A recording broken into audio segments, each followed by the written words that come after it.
नमस्कार मित्रों, आज 2-3 दिन से मन में बहुत सारी बातें चल रही थी। उन बातों में कितना दम है या मेरे मन का फितूर है, इस पर विचार आप करेंगे। इसलिए मैं आज लाइव होकर के आपसे शेयर करना चाहता था और इसीलिए आपको मैंने ये कष्ट दिया है।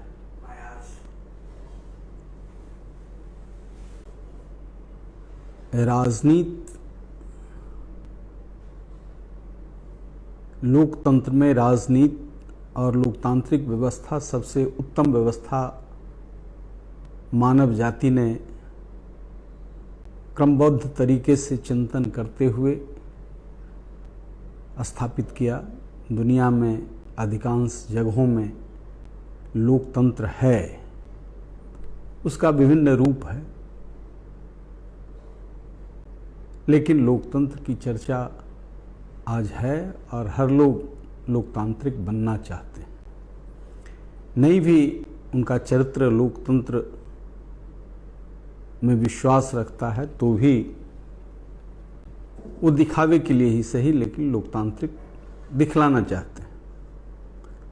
लेकिन यह लोकतंत्र और राजनीति, ये दोनों आम जन पर निर्भर है, जनता पर निर्भर है। आज जनता जिस लाचारी में है, बेवशी में है,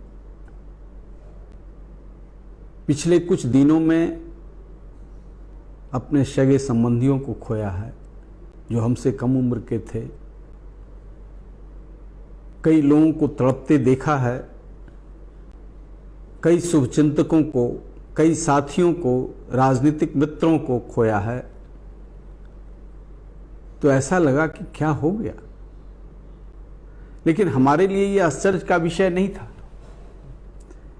क्योंकि 30 वर्षों में हम एक कदम स्वास्थ्य के क्षेत्र में नहीं गए हैं, हम एक कदम शिक्षा के क्षेत्र में आगे नहीं बढ़ाया है।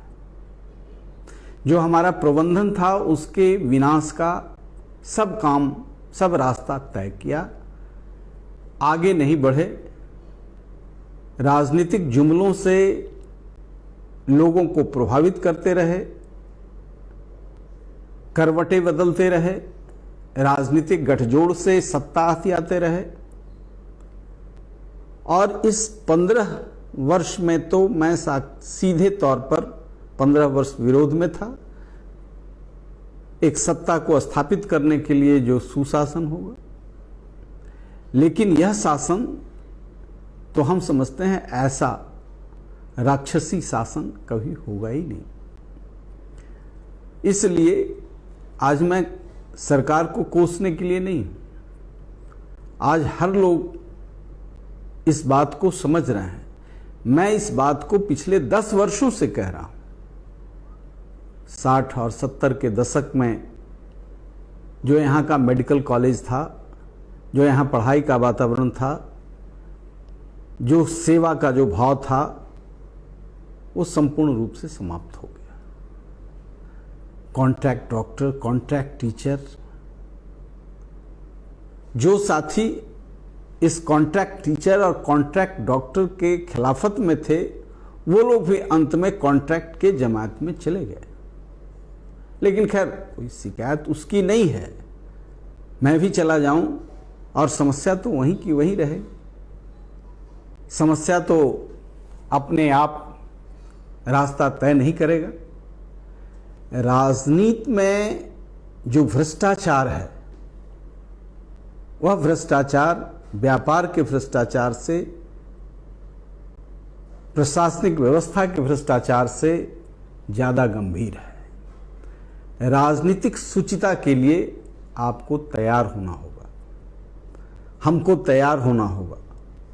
और यह राजनीतिक शुचिता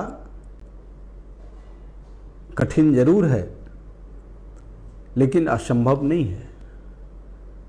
सच्चाई के साथ खड़ा होना, सत्य के रास्ते पर चलना कठिन जरूर है, लेकिन असंभव नहीं है। भ्रष्टाचारियों से लड़ना कठिन जरूर है, लेकिन असंभव नहीं है। अत्याचारी, व्यभिचारी से लड़ना कठिन है, मगर असंभव नहीं है। तो आज जो ये तंत्र है संपूर्ण रूप से भ्रष्टाचार के कब्जे में है। और हम समझते हैं, राजनीतिक सत्ता में के केंद्र में बैठे हुए लोग ये समझते हैं कि हम सत्ता में हैं, हम जो कहते हैं वो सही है। आज न्यायपालिका में भी मूल्यों का क्षरण हुआ है, लेकिन राजनीति की तरह का क्षरण नहीं है। वहाँ जमीर जिंदा है, और इसीलिए आम लोग पर जब खतरा आता है, आम लोग पर जब निकम्मी, निष्ठुर, भ्रष्ट और बेईमान राजसत्ता और विपक्ष, सोया हुआ मरा हुआ विपक्ष दिखता है, तो एक पक्ष, इस लोकतंत्र का बड़ा प्रहरी न्यायपालिका उठ खड़ा होता है। न्यायपालिका में भी राजनीतिज्ञों ने हस्तक्षेप किया है और भ्रष्टाचार का रास्ता, भ्रष्टाचार के रास्ते पर, अपने रास्ते पर लाने का प्रयास हमेशा करते रहे, लेकिन अभी भी बचा हुआ है, अभी भी वहाँ सुचिता है। और वह सुचिता ही इस कोरोना के कालखंड में न्यायपालिका की सुचिता ने ही आवाम को कुछ राहत देने का प्रयास किया है। नहीं होता तो ये लोग तो सारे असत्य को सत्य घोषित करते, लाशों की ढेर को गंगा में ही नहीं फेंकते, गड्ढा करके गड़वा देते। आज तो जिस गंगा और यमुना को भागीरथी प्रयास से करोड़ों लोगों के जन्म और जीवन को बदलने का संकल्प सनातन परंपरा में लेकर के गंगा को उतारा गया था, और वह गंगा, मोक्षदायिनी गंगा, आज स्वयं लाशों से अटापटा है। इटावा से लेकर के बलिया तक, बलिया से लेकर के बक्सर तक तमाम जगहों में लाशें मिल रही हैं। एक क्षेत्र को छूते हैं तो यह राजनीतिक सुचिता, जो धीरे धीरे दीमक जिसे लग गया है, और आवाम भी इन भ्रष्टाचारियों के प्रभाव में आकर के एक बार धोखा हो सकता है, दो बार धोखा हो सकता है, तीसरी बार कैसे धोखा हो सकता है। बराबर जिस सत्ता को हम लोगों ने अपने छाती लगा करके, यहाँ के कार्यकर्ताओं ने, गरीब लोगों ने, विचारवान लोगों ने लाया था, वो सत्ता आज इतनी बौरा गई है कि सिर्फ सोशल इंजीनियरिंग, और सोशल इंजीनियरिंग में सबसे ज़्यादा शिक्षा और स्वास्थ्य का मार जो झेल रहा है वह दलित, शोषित, पीड़ित, आबादी, गरीब, गुरबे झेल रहे हैं। इसलिए आज एक चुटकुला या व्यंग मैं 2-3 दिन पहले देखा था। उन्होंने कहा कि काश कोरोना भी सरकारी फंड की तरह होता। तो ये हेडिंग को मैं समझ नहीं पा रहा था, लेकिन यह व्यंग बड़ा सार्थक था। सरकारी फंड का बड़ा हिस्सा राजनेता और अधिकारी निगल जाते हैं, जनता तक नहीं जाती। तो कोरोना भी सरकारी फंड की तरह होता, जो जनता तक नहीं जाती, नेता और अधिकारियों तक ही सीमित रहती। तो मैं ऐसा नहीं चाहता। मैं चाहता हूं कि ये भ्रष्ट लोग भी चेतें,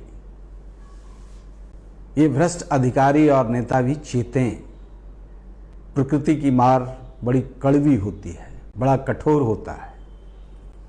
और मैं अपने साथियों से कहना चाहता हूं, खासकर युवा साथियों से कहना चाहता हूं,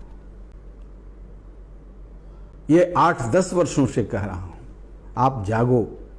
आप को लंबे दिनों तक काम करना है और आपके पीछे जो पीढ़ी है उसे भी संभालना है।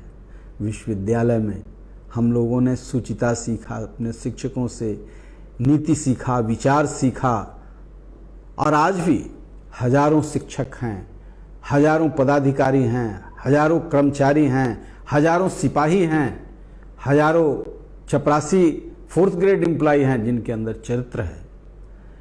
लेकिन नेता गिने चुने होंगे जिनके अंदर चरित्र है। भारी मन से मैं कह रहा हूं, गिने चुने होंगे जिनके अंदर चरित्र है। और इसके लिए जनता भी जिम्मेवार है, हम सभी भी जिम्मेवार हैं कि आपने जात के नाम पर, धर्म के नाम पर, पार्टी के नाम पर ऐसे चोर उचक्कों को जगह देने का काम किया। हमको नहीं देते, हमसे अच्छे आदमी को देते या हमसे कुछ कमतर आदमी को देते।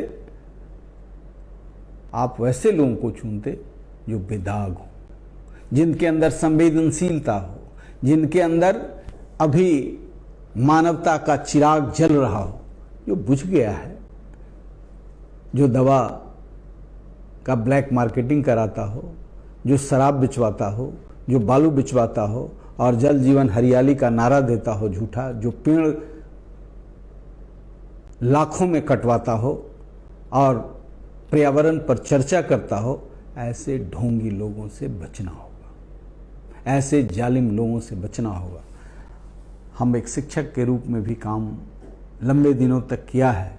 हम अपने विद्यार्थियों से भी कहना चाहते हैं, चरित्र बल सिर्फ अपने में समेटने से नहीं होगा, उसका प्रकटीकरण करना पड़ेगा। और आप आइए, समाज को बचाइए, राज्य को बचाइए, राष्ट्र को बचाइए। यह सबसे कठिन वक्त है, यह सबसे कठिन वक्त है। अपने आगे बेबस मां को देख रहा हूं, बेबस बेटे को देख रहा हूं, बेबस पिता को देख रहा हूं, चीखती चिल्लाती आवाम को देख रहा हूं और हाथ पर हाथ बैठे सत्ता को देख रहा हूं, जिसको जगाना पड़ रहा है, जिसको ठोकना पड़ रहा है, जो गुड गवर्नेंस का ढोंग अखबारों पर कब्जा करके पैसे बाजार का शिकार बना करके लोगों के चरित्र को, चिंतन को मारने का काम किया, वह आज खुल करके बोल रहा है। आप नहीं बोलने देंगे, लेकिन प्रकृति माफ नहीं करती। इसलिए आज हम युवा साथियों से कहना चाहते हैं, छात्रों से कहना चाहते हैं, विश्वविद्यालय में वाइस चांसलर नहीं, शिक्षक नहीं, मेडिकल कॉलेज में प्राध्यापक नहीं, पीएमसीएच में 5 दिन पहले मैं गया हूं अपने एक मित्र के भाई को लेकर के, मंजय लाल जी के बेटे को लेकर के। 1 बजे से 5 बजे टाटा वार्ड में रहा हूं। मैंने वहां का लीला देखा। नेता जब चरित्र का होता है तो वो परकोलेट करके चरित्र नीचे तक जाता है। सब लूट में लगे हुए हैं, सभी गिद्ध की तरह हैं। मैंने देखा 4 ग्रेड एम्प्लॉइज को, मैंने देखा वहां ट्रॉली संभालने वाले को, खाली गैस ऑक्सीजन सिलेंडर को लगा रहा है, मौत डिक्लेयर हो रही है, लाशें किनारे कर दी जा रही हैं, कोई देखने वाला नहीं। और हमारे लोगों से पैसा लिया, मैं चुप रहा, सुई देने का, सिलेंडर लगाने का। डॉक्टर अजय सिन्हा मस्त हमारे मित्र हैं, साथ में थे, सब लीला देख रहे हैं। हमारे लोगों से पैसा देर मांग रहा है, लेकिन अपने पेशेंट को मौत के मुंह में नहीं जाने देना चाहते, इसलिए समझौता किया। ऐसे ही लोग समझौता कर रहे हैं, इसलिए कि सत्ता यहां से वहां तक भ्रष्ट है। कुछ प्राइवेट हॉस्पिटल की भी कहानी उजड़ करके सामने आई है। किस तरीके से डॉक्टर फैटर्निटी जो सबसे समर्पित है, उसमें कुछ डॉक्टर ऐसा हरकत करते हैं, चरित्र का परिचय देते हैं कि शर्मसार हो जाती है मानवता। किसी की लाश, किसी का पति जीवन के लिए तड़प रहा है और उसके पत्नी के साथ रोमांस करना चाहता है। आदमी देख करके, सुन करके विचलित हो जाता है। ये क्या है? ये तो जानवर से भी बदतर हम हो गए हैं। और इसका कारण है कि हमारे के यहाँ शिक्षकों का अभाव है, शिक्षकों का अभाव है, शिक्षकों का अभाव है। शिक्षक के बिना कुछ नहीं हो सकता है, चाहे केंद्र की सरकार हो, चाहे राज्य की सरकार। ये कुछ मुट्ठी भर ब्यूरोक्रेट्स और दलाल, उचक्के, चोर, बेईमान लोगों की जमात, सभी पार्टियों ने अपराधियों को टिकट दिया। चाहे वो आर्थिक अपराधी हो, सामाजिक अपराधी हो, चारित्रिक अपराधी हो, अपराधियों को टिकट दिया है। इसलिए हमने तो सोचा था कि हम कई कदम आगे बढ़ करके राष्ट्र को एक परिवर्तन की राह पर ले जाने वाले लोगों के हाथ में, लेकिन कतई नहीं। आज कोई अन्याय के खिलाफ बोलता ही नहीं, कोई सरकारें नहीं बोलती हैं। सैकड़ों उदाहरण है, मैं रोज देखता हूं।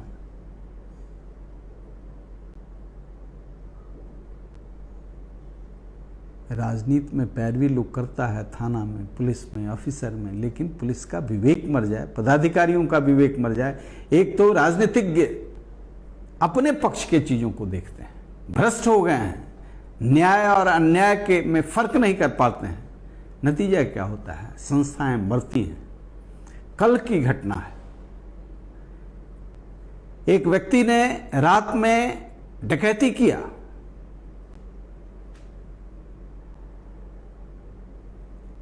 और दोनों पर केस हुआ और दोनों को चालान कर दिया। डकैत को भी चालान कर दिया और जिसके यहां डकैती हुई उसको भी चालान कर दिया। डकैती हुई, किसी ने पैरवी की तो चेहरा बचाने के लिए उसने दोनों को चालान कर दिया। डकैत को भी कर दिया, आज जिसके यहां डकैती हुई उसको भी कर दिया। यह है सरकार। ऐसी सरकारें चलती हैं। आज मैं फिजूल की चर्चा मैं नहीं करना चाहता, लेकिन संपूर्ण संस्थाएं मर गई हैं। जिस तरीके से आज रस्मी तौर पर कुछ रेड हो रहे हैं, यह सरकार को पता होना चाहिए था।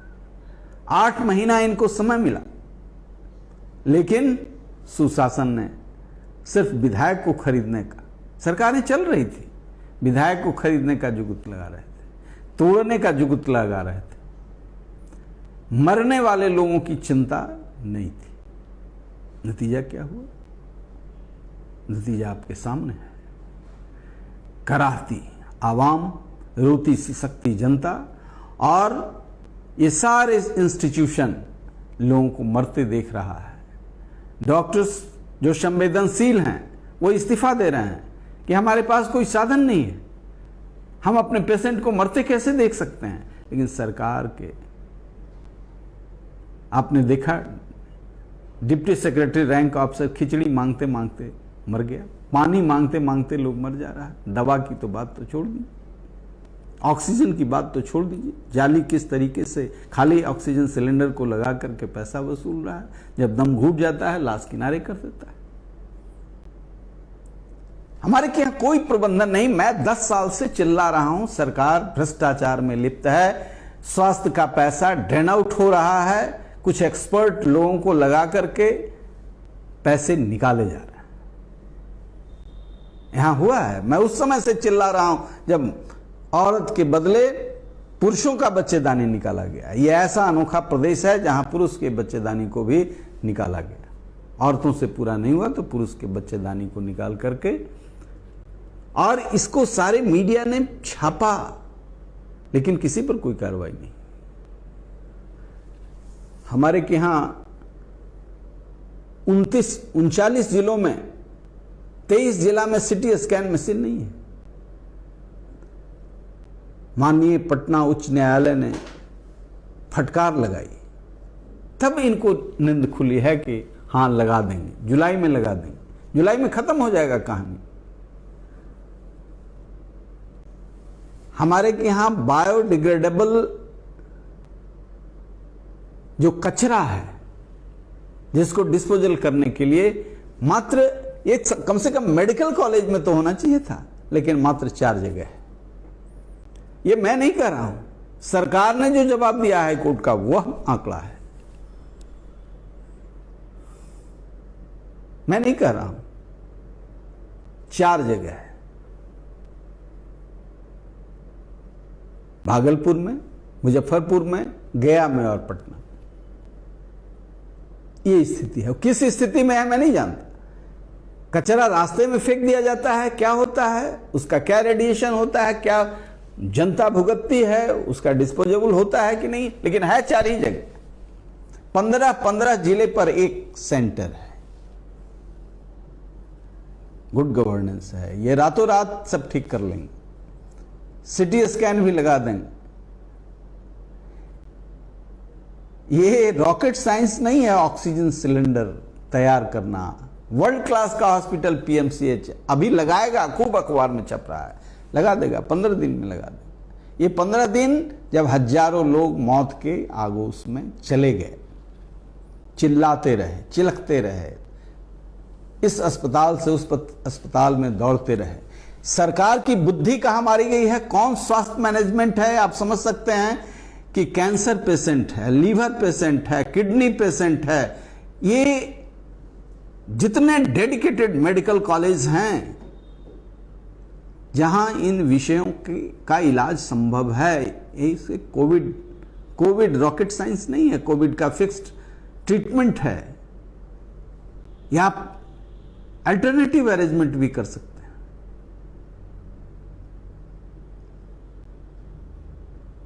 लेकिन आज कहीं इलाज नहीं हो रहा है, सभी जगह बंद है। एम्स बंद है, इंदिरा गांधी बंद है।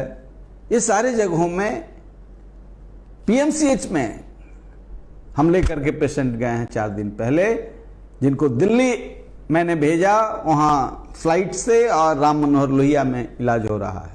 पटना में पीएमसीएच ने अंत में कह दिया कि हमारे यहाँ नेफ्रोलॉजी का डॉक्टर अभी काम नहीं कर रहा है, सब कोरोना में लगे हुए। रातों रात 2 दिन यहाँ प्राइवेट में ये करा करके, और मंजय बाबू के लड़के को राम मनोहर लोहिया हॉस्पिटल में भेजा हम लोग। ये स्थिति है, मरने के अलावा कोई रास्ता नहीं। इतनी बड़ी जमात जो विभिन्न असाध्य रोगों से पीड़ित है, हार्ट का पेशेंट है, किडनी का है, लीवर का है, ये इंतजार करेगा कोरोना पीरियड पार कर जाए। 2 साल हो गया कोरोना पीरियड। आप एक हॉस्पिटल मल्टी स्पेशलाइज्ड नहीं रख सकते। इंदिरा गांधी क्या है, एम्स। ये कौन लोगों को बचा रहे हैं? इसका तो फिक्स्ड इलाज है, और इलाज है आपके पास कितने कॉम्पिटेंट डॉक्टर हैं, वही कुछ फिक्स दवा चला दे रहे हैं। ओवरडोज चल रहा है। आज ब्लैक फंगस भी पोस्ट कोरोना लोगों का पीछा नहीं छोड़ रहा है। आपके पास क्या है? तो ऐसी अराजकता में जब जी रहा है, तो एक बार यहाँ के नौजवानों को आप देखो, हमारे अंदर यदि वो तत्व नहीं है, जिसके अंदर ये तत्व नहीं है, संवेदनशील नहीं है, उसमें सेवा का भाव नहीं है, उसे रिजेक्ट करो। और युवाओं साथ चल करके, युवा में बड़ी ताकत होती है। हम कल के बिहार की चिंता कर रहे हैं। आज तो सब चौपट हो गया, सर्वनाश हो गया। हम इसलिए कह रहे हैं कि डार्विन का थ्योरी है स्ट्रगल फॉर एग्जिस्टेंस,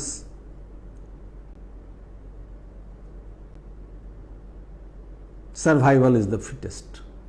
आप सभी जानते हो। तो आपको स्ट्रगल करना होगा। जात, धर्म, भाई भतीजावाद, ये सारे चीजों के बाद भी सत्य के साथ खड़े नहीं रहोगे। सब रहे, जात भी रहे, धर्म भी रहे, ये सब सकारात्मक चीजों के लिए होता है, नकारात्मक चीजों के लिए नहीं होता। इसमें बहकावे में मत आइए। अपराधी अपराधी है, न जात का है न धर्म का है। लेकिन आज धर्म के ठेकेदार भी बड़े अपराधी हैं तो उनके साथ खड़े हैं। आदमी में परिवर्तन हुआ है तो जरूर साथ खड़े। लेकिन यदि उसी चरित्र को लेकर के राजनीति में जिंदा है, खड़ा है, तो उसके विरोध में आपको खड़ा होना पड़ेगा। सुचिता के साथ ही आप एक नई व्यवस्था को जन्म दे सकते हैं। और जरूरत है, बर्बाद हो गया है। एक झटके में चीजें लड़खड़ा करके गिर गई और पूरा 12 करोड़ की आबादी कराह रही है, पूरा देश कराह रहा है। लेकिन उड़ीसा जैसा प्रदेश दूसरे प्रदेश को ऑक्सीजन दे रहा है जो हमसे पीछे था। लेकिन कुशल नेतृत्व ने वहां परिवर्तन किया, इंफ्रास्ट्रक्चर बदला, स्वास्थ्य का प्रबंधन किया। लेकिन हमारे क्या, हमारे क्या भ्रष्टाचार म्यूजियम बनाने में है, पार्क बनाने में है, पुल बनाने में है, अस्पताल खड़ा करना नहीं चाहते। पटना के अंदर जयप्रकाश नारायण अस्पताल को सिटी स्कैन मशीन नहीं है। गौरवशाली इतिहास रचने वाले गुरु गोविंद सिंह के नाम पर जो अस्पताल है उसमें नहीं है, पटना में नहीं है। छोड़ दीजिए जहानाबाद। और ये स्थिति है, ये भयावह स्थिति है। इसलिए हर मनुष्य कोरोना से भी वही लड़ने में जीत रहा है जो प्रकृति के साथ खड़ा है, विचार के साथ खड़ा है। जो अस्पताल में जा रहा है वह भय के वातावरण में है, वहां मरने के अलावा कोई रास्ता नहीं है। जाए, मैं मना नहीं करूंगा। लेकिन हमारे घर में 6 लोगों को कोरोना हुआ, जांच कराया, लेकिन सारी व्यवस्था घर में किया और सब लोग ठीक हो गए।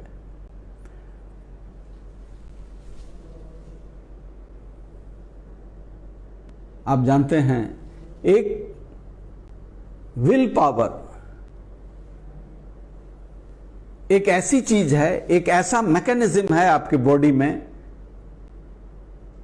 कि वो दुश्मनों से लड़ने के लिए तैयार होता है। सेरेब्रल कॉर्टेक्स जो ब्रेन में सबसे कमांडिंग पोजीशन में है, वह जैसे ही कोई वायरस या कोई दुश्मन या और किसी तरह का बाह्य और अंतर कहीं से भी दुश्मन का यदि अटैक है तो हमारी प्रकृति ने हमें हमारे अंदर एक ऐसा सिस्टम बनाया है, self mechanism. Cerebral cortex pituitary glands को आदेश करता है कि इससे लड़ना है, और लड़ने के लिए ये वैक्सीन भी इसीलिए दिया जा रहा है, आपके एंटीबॉडी तैयार करता है। तो वो सेल्फ भी तैयार करता है, ये आपके विल पावर पर है, और वो जैसे ही आदेश देगा वहां तैयारी चलेगी। तो जिजीविषा होनी चाहिए इस भ्रष्ट राजनीति को समाप्त करने का। इस सड़ी गली व्यवस्था हो गई है, इंस्टीट्यूशन को जिंदा करना पड़ेगा। जो जिंदा लोग हैं, जो चिंतक हैं, विचारक हैं, आवाम को इस अराजकता से निकालने के लिए संकल्प लेना होगा। और युवा साथियों को आगे आना होगा।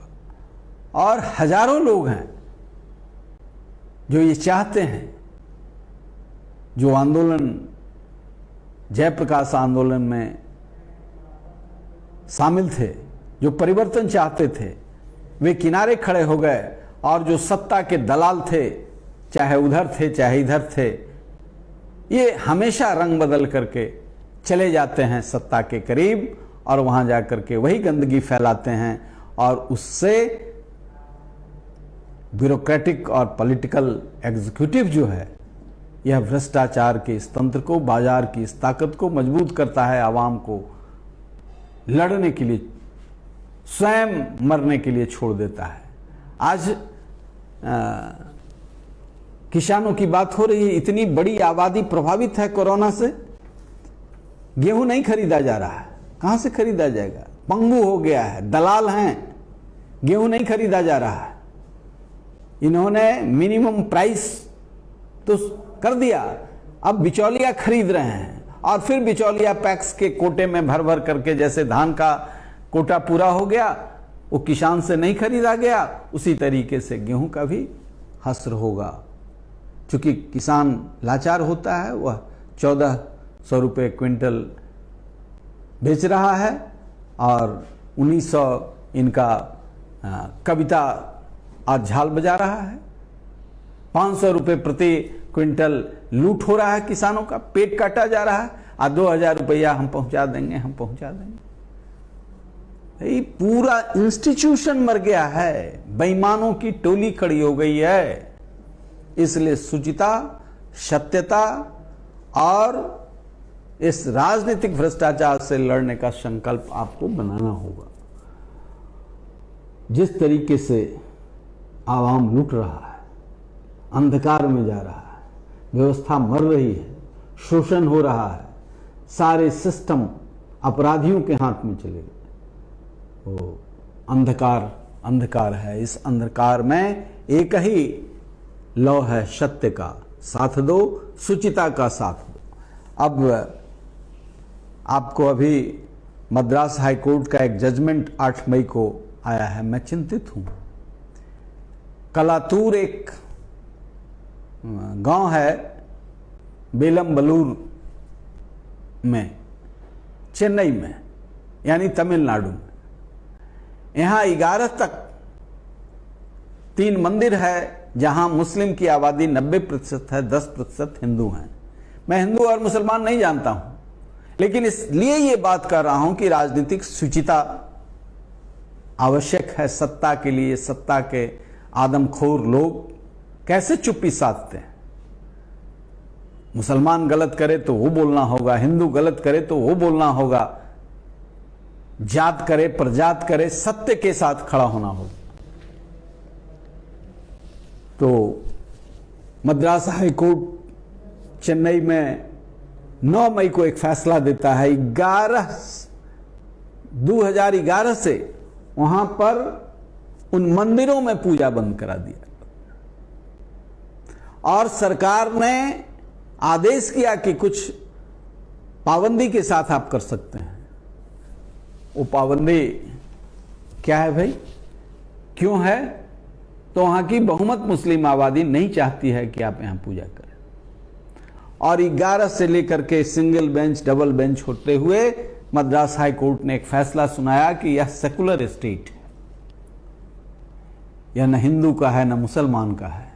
लेकिन सत्ता ऐसी दलाल, इसी से दूरी बढ़ती है, घृणा बढ़ती है और सेकुलर फाइबर जो है ये जातीय उन्माद, धार्मिक उन्माद में बदल जाता है। मद्रास हाई कोर्ट ये इंटरफेयर नहीं किया होता तो इसका कितना व्यापक असर होता समाज पर। मद्रास हाई कोर्ट ने कहा कि यह संविधान से चलने वाला देश है और इसके तहत जो फैसला दिया वह आम फैसला का विषय था, सरकार को भी करना चाहिए था, लेकिन सरकारें नहीं करती हैं। उसको वोट चाहिए, पक्ष चाहिए, चुप्पी साधिए। अन्याय पर यदि चुप्पी साधते हैं तो अंत में न्यायालय में जाता है। इसीलिए मैंने कहा कि न्यायपालिका जिंदा है। तो मद्रास हाईकोर्ट का डबल बेंच ने यह फैसला दिया कि सरकार सुनिश्चित करे कि वहां पूजा होगा। अब कोर्ट सामान्य चीजों में हस्तक्षेप करे तो आज अन्याय के कितने मामले हैं, लाखों मामले हैं जो पड़े हुए हैं।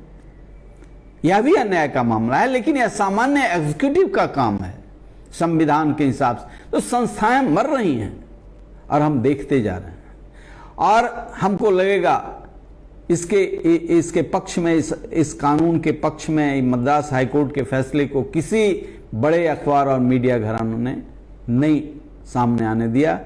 एक प्रदीप सिंह का इंटरव्यू में पढ़ रहा था, तब भी मेरे संज्ञान में ये बात आई। वे अच्छे पत्रकार हैं, मैं उनकी बातों को सुनता रहता हूं और उनसे ये जानकारी मिली, तो मैं इसे आज कोट कर रहा हूं। मैंने न कभी हिंदू और न कभी मुसलमान के, अन्याय जहां कहीं भी हो, और इसकी कमी हो गई है, हिंदुओं में भी कमी हो गई है, मुसलमानों में भी कमी हो गई है, अन्याय के खिलाफ बोलने के लिए तैयार नहीं है। हमारा जमात कौन सा जमात? मुर्दा जमात, जिसको न्याय करने की ताकत नहीं हो, मुर्दा जमात है, वो बेईमान है। इसलिए न्याय के पक्ष में खड़े होने की जरूरत है। और राजनीतिक शुचिता हमारा प्रथम दायित्व है, प्रथम दायित्व है। ये एक मौलिक आधार बना करके संकल्प के साथ और हम आगे बढ़ें। कल हम होंगे नहीं होंगे इसकी कोई गारंटी नहीं, किसी का कोई गारंटी नहीं, लेकिन युवाओं की गारंटी है कि अभी 50 साल आपको ये देखना है। हम भी आपके साथ हैं, जब तक हैं हमारी आवाज आपके साथ है। और हम तो अल्टीमेट 40 साल के राजनीतिक जीवन में मैंने कभी समझौता नहीं किया है, और कितना भी लोगों को लगता होगा कि ये इनको ये लॉस हुआ, वो लॉस हुआ, यहाँ रहते वहाँ रहते, हम जहाँ हैं वहाँ प्रसन्न हैं, क्योंकि मानसिक गुलामी और अराजकता के पक्ष में वकालत करना मौत से ज्यादा दूभर है। इसलिए युवाओं की एक फौज शुचिता के लिए, सत्य के लिए, संस्थाओं को जिंदा करने के लिए आज ऐसे ऐसे वाइस चांसलर बन रहे हैं। जो वाइस चांसलर जिनका पैर हम लोग छूते थे, आज उस वाइस चांसलर के नाम पर दया आती है। ये कहां से, किस लिए, किसकी दया पर? आज बीएचयू का वाइस चांसलर नहीं है, इलाहाबाद यूनिवर्सिटी का वाइस चांसलर नहीं है, डीयू का वाइस चांसलर नहीं है, जेएनयू का वाइस चांसलर नहीं है। सब एक्सटेंशन पर, सब एडहॉक, सब एडहॉक। जिसे नीतीश कुमार ने फॉर्मूला बनाया है कॉन्ट्रैक्ट का, कॉन्ट्रैक्ट डॉक्टर, कॉन्ट्रैक्ट पारा स्टाफ, कॉन्ट्रैक्ट, तो उसको नस नहीं मिलता है। यदि स्लाइन चढ़ाना हो तो पीएमसीएच में नस नहीं खोजने वाला है, तो फिर एक स्वीपर को जाकर के बुला के लाया तो खोज दिया। वो अनुभवी था, जिसका काम था उसको नस नहीं मिल रहा है, जिसका काम झाड़ू देना था उसने नस खोज दिया। ये 4 दिन पहले की घटना। और ये अराजकता है। डॉक्टर बहुत बेचारे हैं, लाचार हैं। गवर्नमेंट हॉस्पिटल में तो जो स्थिति है, सभी जगह मेडिकल कॉलेज में स्थिति है कि स्थानीय तौर पर कुछ गुंडे चलाते हैं। जैसे पीएमसीएच में देखा, एम्बुलेंस के लिए गोलियां चली, सुशासन है, गोलियां चली एम्बुलेंस के लिए। एम्बुलेंस इतना बड़ा रैकेट, और केंद्र की जो 100 नंबर की गाड़ी है, इससे जिलों से मरीजों को ला करके बेचा जाता है। मैंने कई बार कहा, मैं सांसद था तब भी कहा, लेकिन ईमानदार कलेक्टर भी उसका हाथ एक दूरी पर जाकर के रुक जाता है, क्योंकि वो जानता है कि यदि इस नेक्सस से तोड़ने की कोशिश करेंगे तो हम बाहर हो जाएंगे टीम से। चूंकि एक टीम है सत्ता के दलालों का, रॉयल रहो रॉयल्टी मिलेगी, रॉयल रहो रॉयल्टी मिलेगी, और रॉयल नहीं रहोगे तो पनिशमेंट मिलेगी। तो रॉयल्टी पर चल रही है। तो इन दलालों से मुक्ति के लिए साथियों एक बार निराश मत होइए। प्रकृति सरलता की ओर ढुरकने का मौका देता है, लेकिन पैर रोक करके जो चढ़ता है वह पर्वत लांघता है।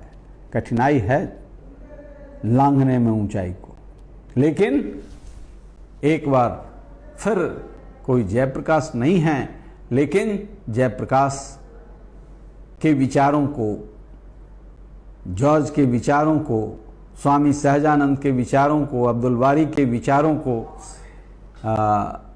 जननायक कर्पूरी ठाकुर के विचारों को, लोहिया के विचारों को जीने वाले बहुत लोग हैं, और इन्हें आगे संकल्प के साथ एकत्रित करेंगे तो निश्चित तौर से आज जो हो रहा है इससे मुक्ति मिलेगी। नमस्कार।